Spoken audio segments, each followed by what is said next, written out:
আসসালামু আলাইকুম, সবাইকে স্বাগতম আমার এই লাইভে। আশা করি সবাই ভালো আছেন। আমিও ভালো আছি আলহামদুলিল্লাহ। তো আপনারা জানেন চ্যাম্পিয়ন্স ট্রফি খেলা শুরু হয়ে গেছে আজকে থেকে। দিনে 3টা বাজে খেলা হয়েছিল করাচিতে, পাকিস্তান ভার্সেস নিউজিল্যান্ড, এবং আমার প্রেডিকশন ছিল নিউজিল্যান্ড জিতবে এবং সেটাই হয়েছে। প্রথমে ব্যাট করতে নেমে নিউজিল্যান্ড করেছে 320 রান 5 উইকেট হারিয়ে, এবং জবাবদিহি নিয়ে পাকিস্তান 260 রানে অল আউট হয়ে যায় 47.2 ওভারে, এবং প্রেডিকশনটা কারেক্ট হয়। প্রথমে ব্যাট করতে নেমে নিউজিল্যান্ডের উইল ইয়ংস 107 করে 113 বল থেকে 12টা 4 এবং একটা 6-এর মার। ডেভন কোনওয়ে 10 রান করে 17 বল থেকে 2টা 4-এর মার। কেন উইলিয়ামসন 1 রান করে 2 বল থেকে। ড্রায়াল মেসেল 10 রান করে 24 বল থেকে। টম লাথাম 118 রানে অপরাজিত ছিল 104 বল থেকে 10টা 4 এবং 3টা 6-এর মার। গ্লেন ফিলিপস তিনি করেন 61 রান 39 বল থেকে 3টা 4 এবং 4টা 6। মাইকেল ব্রাসওয়েল তিনি প্রথম বলে একটা বল খেলেছে, কোনো রান করতে পারেননি। লাইভে কে আছে সে কমেন্ট করে জানাতে পারেন। উইকেট পেয়েছে শাহিন শাহ আফ্রিদি, কোনো উইকেট পায়নি, 10 ওভারে 68 রান দিয়েছে। নাসিম শাহ 10 ওভারে 63 রান 2 উইকেট।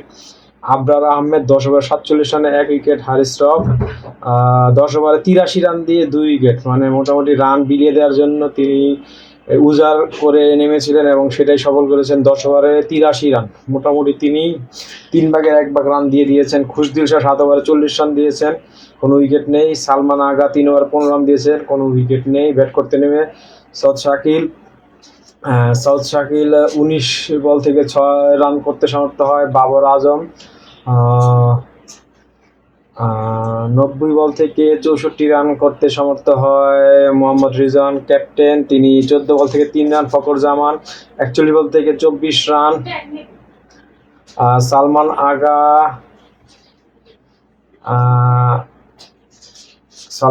আগা করেছেন 28 বল থেকে 42 রান।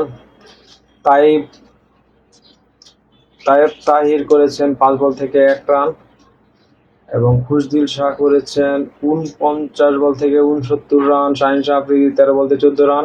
নাসিম শাহ 15 বল থেকে 13 রান। হারিস রফ 10 বল থেকে 19 রান। আবরার আহমেদ কোনো রান করতে পারেননি। এটা ছিল তাদের আজকের ব্যাটিং পাকিস্তানের।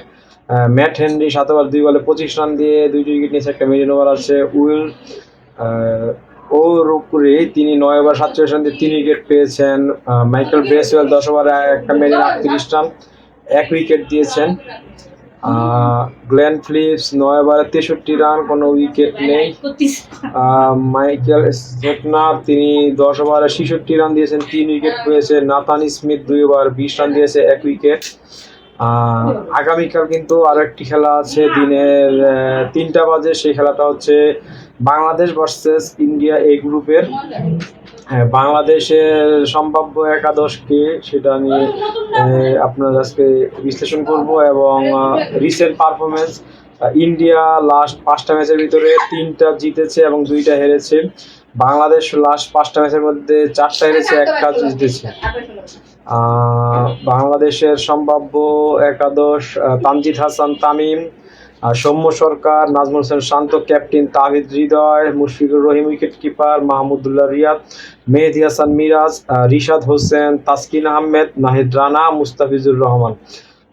ইন্ডিয়ার সম্ভাব্য একাদশ: রোহিত শর্মা ক্যাপ্টেন, শুভমান গিল, বিরাট কোহলি, শ্রেয়স আয়ার, KL Rahul wicket keeper, Hardik Pandya, Rabindra Jadeja, অক্ষর প্যাটেল,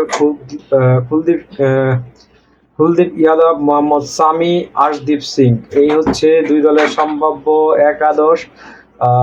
তো বাংলাদেশ কিন্তু ইন্ডিয়ার সাথে এর আগে যে লাস্ট 2টা ম্যাচ খেলেছে, সেটা একটা ছিল এশিয়া কাপের ম্যাচ, সেখানে বাংলাদেশ জিতেছে, এবং আরেকটা ছিল বিশ্বকাপের ম্যাচ, সেখানে কিন্তু আবার বাংলাদেশ হেরেছে। এই তাদের সাথে হেড টু হেড ম্যাচ ছিল। আর T20-তে কিন্তু বাংলাদেশ একটা বিশাল ব্যবধানে হারে। এই বছরই T20 সিরিজ হয় হোয়াইট ওয়াশ হয় ইন্ডিয়ার মাটিতে, এবং টেস্ট সিরিজও হারে 2-0-তে। তো এই দুবাইয়ের মাটিতেই কিন্তু বাংলাদেশ এশিয়া কাপে জয়লাভ করতে সমর্থ হয়। তো আগামীকালে প্রেডিকশন আমি কার পক্ষে করব সেটা বলছি। ইন্ডিয়ার সাথে বাংলাদেশ আসলে পেরে ওঠে না, তো আমার প্রেডিকশনটা ইন্ডিয়ারই থাকবে। তবে মন থেকে চাই বাংলাদেশ জিতুক, বাংলাদেশি হিসাবে বাংলাদেশ জিতলে খুশি হব, কিন্তু প্রেডিকশনের পারপাসে আমি ইন্ডিয়াকে আজকে প্রেডিকশনে রাখবো। এবং যদি কোনো কারণে বাংলাদেশ জিতে যায় সেটা আমার জন্য অনেক আনন্দের একটা বিষয় হবে, সেটা ঈদের থেকে বেশি হবে। তো দেখা যাক কি হয়, বাংলাদেশ আসলে শেষ পর্যন্ত জিততে পারে কিনা।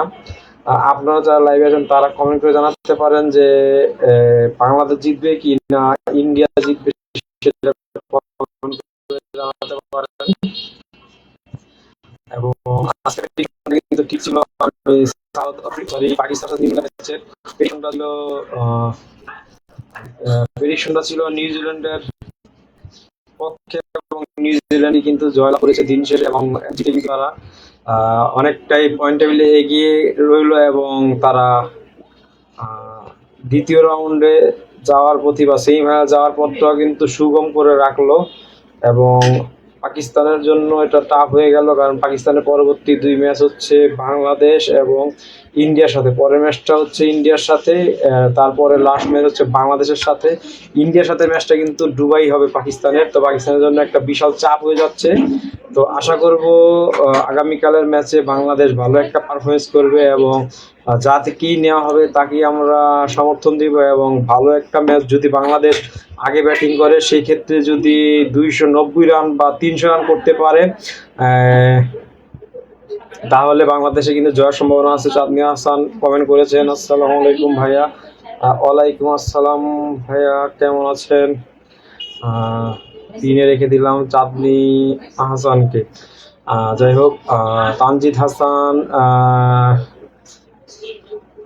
ভালো একটা ফর্ম তিনি ক্যারি করেছেন বিপিএল এ, সেটা ধরে রাখুক। সৌম্য সরকার কিন্তু রংপুর রাইডারকে একটা গ্লোবাল টি-20 চ্যাম্পিয়ন করেছে, এবং বাংলাদেশের পক্ষে লাস্ট টি-20 সিরিজটাতে কিন্তু সৌম্য সরকার ভালো করেছে এবং জয়লাভ করতে সাপোর্ট দিয়েছে। তো আশা করবো সৌম্য সরকার আগামীকাল ভালো খেলবে। নাজমুল হোসেন শান্তকে নিয়ে একটু ডাউট আছে, কারণ তিনি বরিশালের ডাগ আউটে বসেছিলেন, তিনি ম্যাচ সব খেলতে পারেননি, সেটা একটা কষ্টের বিষয়।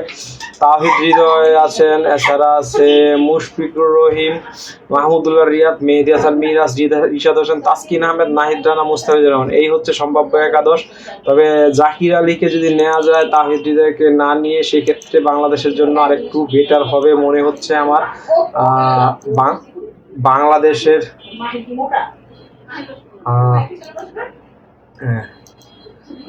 বাংলাদেশ তাহলে যদি ভালো ব্যাটিংটা করে, সেক্ষেত্রে ভালো বোলিংটা করে ম্যাচটা জয়লাভ করতে হবে।